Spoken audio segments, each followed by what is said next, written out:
Hello and welcome to Ula Tea Leaf Readings. My name is Lenor and tonight I'm going to be reading your tea leaves.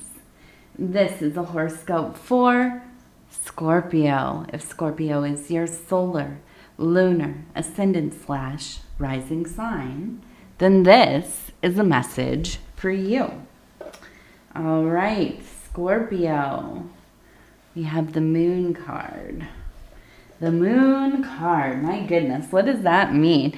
For me, I love the moon card. I know it is sometimes chaotic. It can sometimes feel a little scary, very illusionary, like you're in a dream.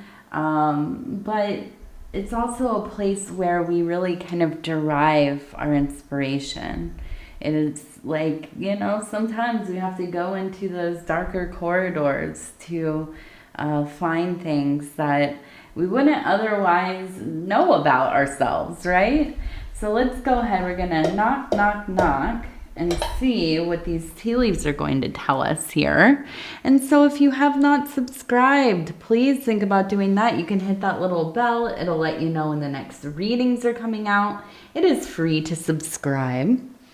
So immediately I see down here, it looks like we have an owl. You can see kind of the ears and the face and the little body. Now next to it, there is a person. It looks like they're kind of coming for them. I imagine it's like an older person. You can see the head here and kind of like hunched forward, walking this way, right? Now we also have a little house over here. We have a music note. We have a person over here who looks like they've climbed up this hill and they're standing. They're raising their hands to the sky in this very kind of devotional posture of praise. Also, it looks like an animal jumping up on the legs. And really it reminds me, immediately I'm just thinking, it's like when you have worked so hard on your spiritual pilgrimage, really been pushing through some of those difficult blockages, and you just keep going, and finally you reach, maybe it's not the whole summit, right? But maybe you reach one of those first high peaks.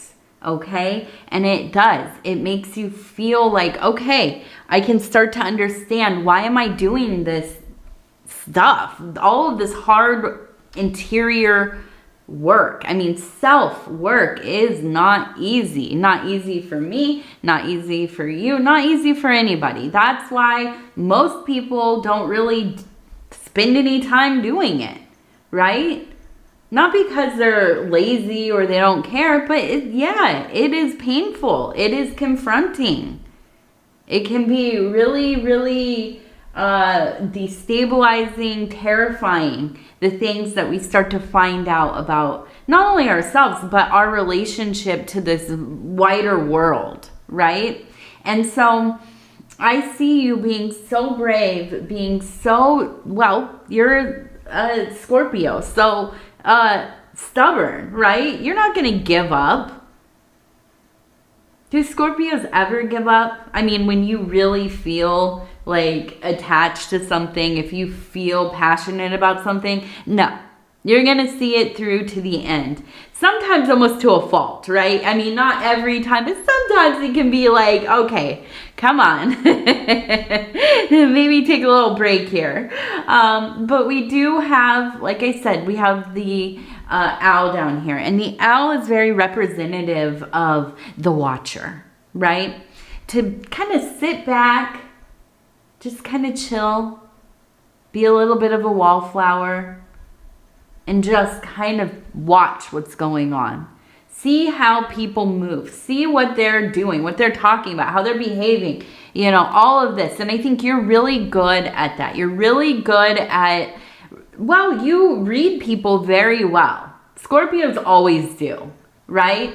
And I can see that you're in this place where,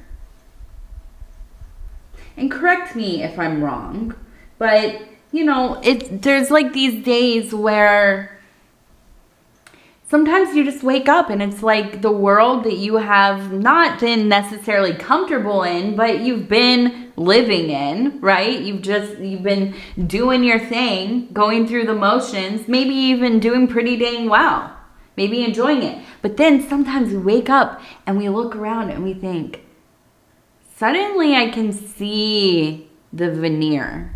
Suddenly I see where the cracks are. Suddenly it is all becoming very, like, it's clear, but there's also a feeling of things like being uncanny, right? What does that mean? Where it just feels strange. One really big example, at least in the last couple years, liminal spaces were really popular, especially here on YouTube. A lot of liminal spaces, the back rooms, all these kinds of, you know, I don't know, content about these things.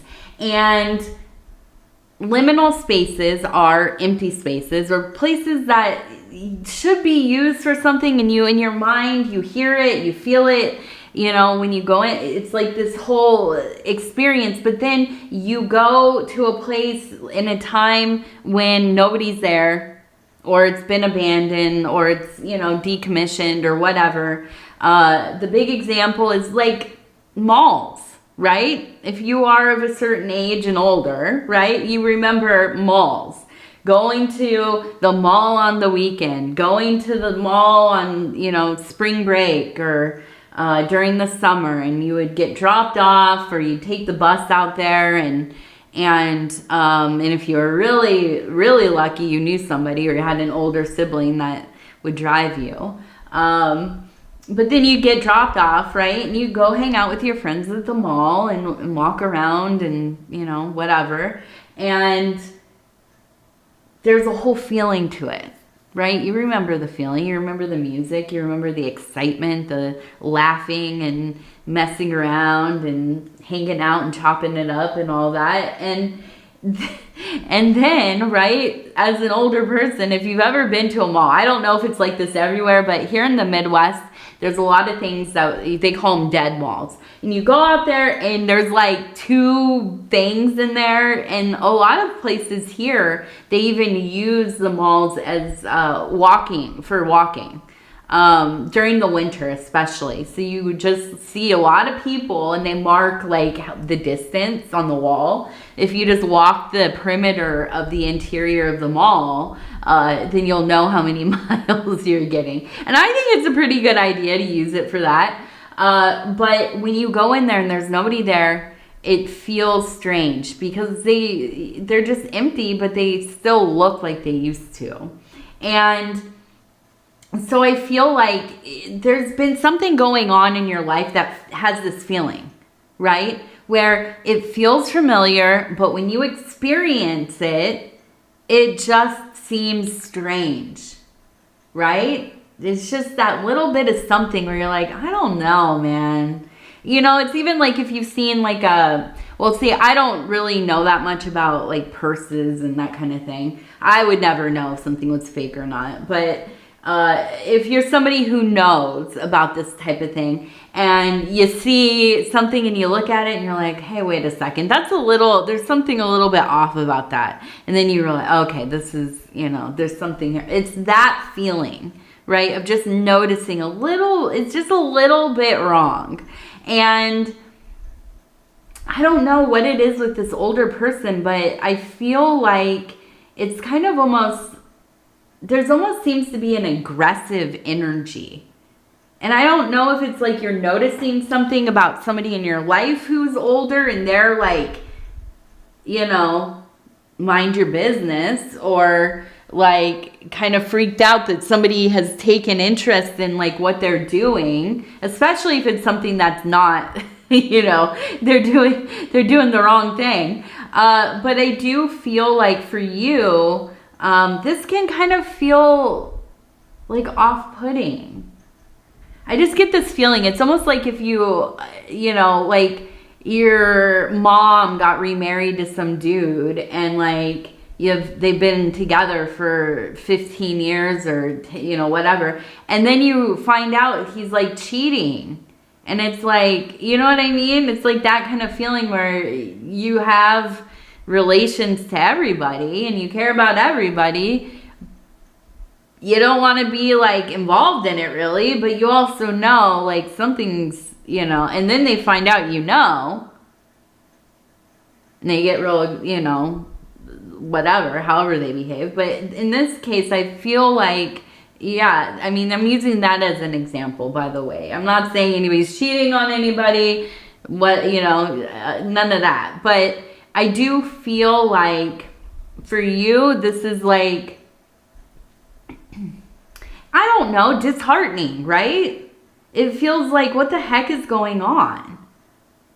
Like catching somebody you know and you thought you like understood them and knew all about, and then you see them doing something or find out they're doing something that's just like so out of character. You just don't even know how to take it, right?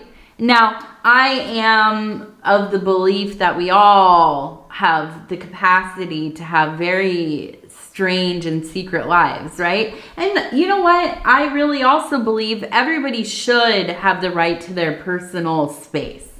They should be, if you need space to go and do whatever it is, I'm not even going to open that can of worms. I have no idea what it could be. I mean, like, you know, you're secretly going off to play like poker or something, you know, I don't know. That seems like the best case scenario, right?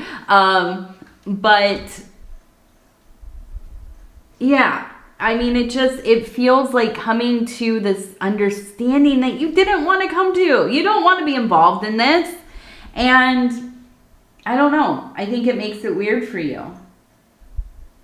But you're a Scorpio, so it's not like you're scared to say something. It's just like kind of almost like an inconvenience. And can I just like tell somebody about this? I really believe that like so much of our problems with things is about inconvenience. It's not about like if we think things are morally wrong or right. I mean, yes, there are things, but I swear there are so many things, even with myself, I get like so annoyed and upset about something and I have to dig into like, why do I even care about this? And it comes down to like, this is inconvenient for me. It makes things weird. It makes it inconvenient. I have to feel and think about things I don't care to think about or get involved with. And that's where the problems start. And I think that's often why we have these kinds of problems, right? It's like, you know, of course you don't want anybody doing anything that's gonna, you know, disrupt the harmony of things. But the inconvenient factor, whew, that's the one for me. Do not inconvenience me. Please don't anyways. All right, so we also have a triangle here, a triangle there. So you kind of have this up and down vibe, this kind of as above, so below. Everything being kind of reflected into each other. We also have 7, 7, 7. And it looks like S-U-N. S-U-N. So we kind of have the opposite of the moon. So this is where that clarity energy really comes from. Because the sun or soul, right, this is the illumination.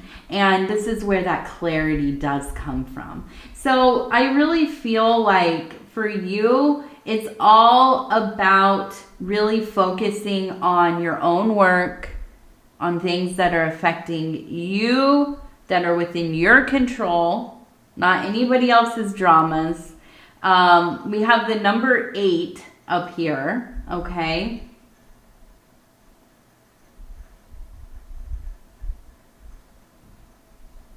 We also, it looks like it says J-O. It looks like Joe. Joe.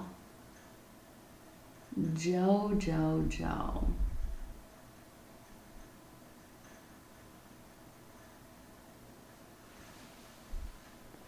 And I want to look at this face.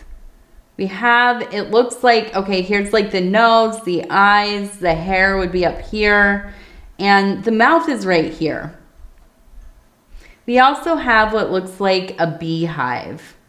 Okay, so the beehive is really a symbol of, well, the collective, right? The collective coming together in harmony, in unison, working for like a common goal, and the honey being the most sacred output, right? The honey in my mind really relates to like mana, amaret, ambrosia, right? The dew of the gods. And so it does feel like, I almost feel like there was somebody or there is somebody who's older in your life that really you maybe were mentored by. They took you under their wing. You know, you spent your summers like helping them in the garage or, you know, something like this. And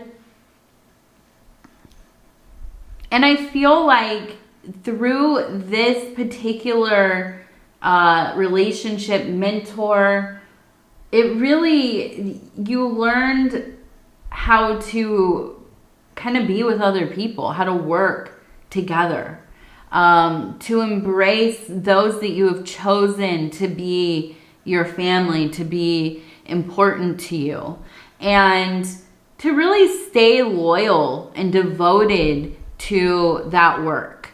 And I feel like this is something that at times can be difficult because, you know, you're an emotional being. You're sensitive and fiery, and your cutoff game is amazing, right?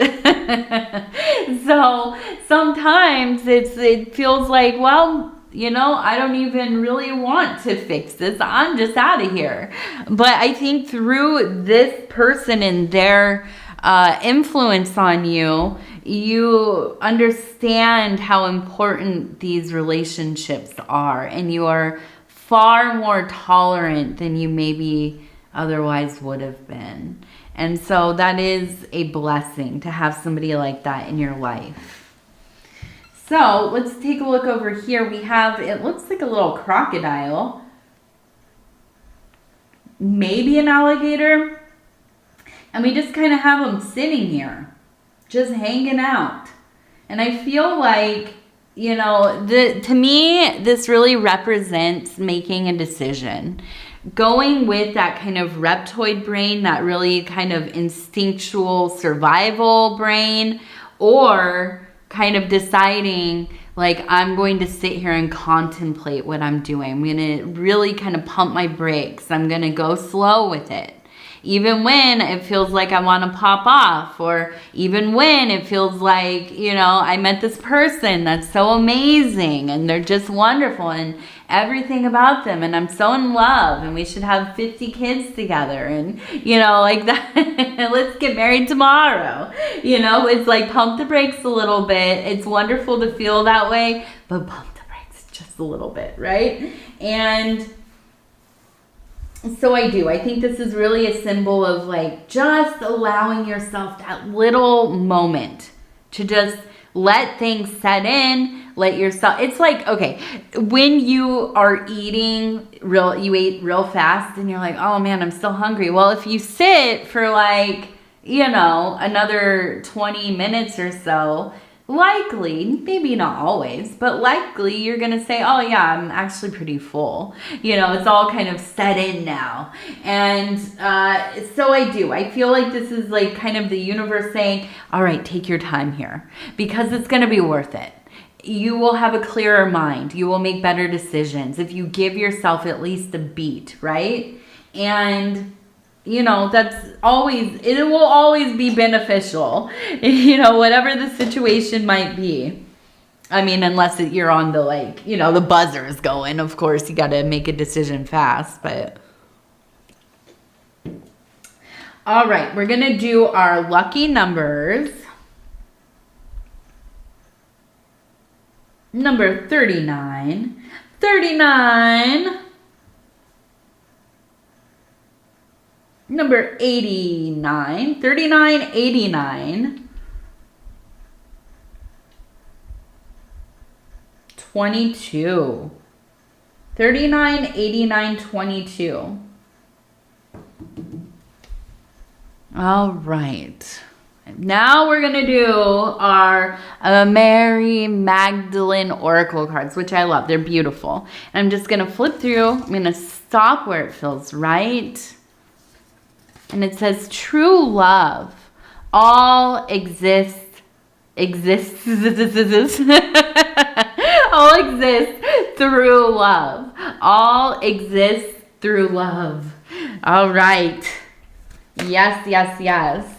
Okay, Scorpio, I'm going to go ahead and tell you I love you because I do, and I thank you so much for spending this time with me. It is always such an honor to be able to bring these messages to you. And if you would be so kind as to like the video, it really does help the channel. And if you have not subscribed yet, please think about doing that. You can hit that little bell. It'll let you know when the next readings are coming out. It is free to subscribe. And also, if you'd like to leave a comment, I would love to hear from you. I read every single comment, and they mean so much to me. So with that, again, I'm going to tell you I love you, I love you, I love you. Take care of yourself, and we'll talk real soon.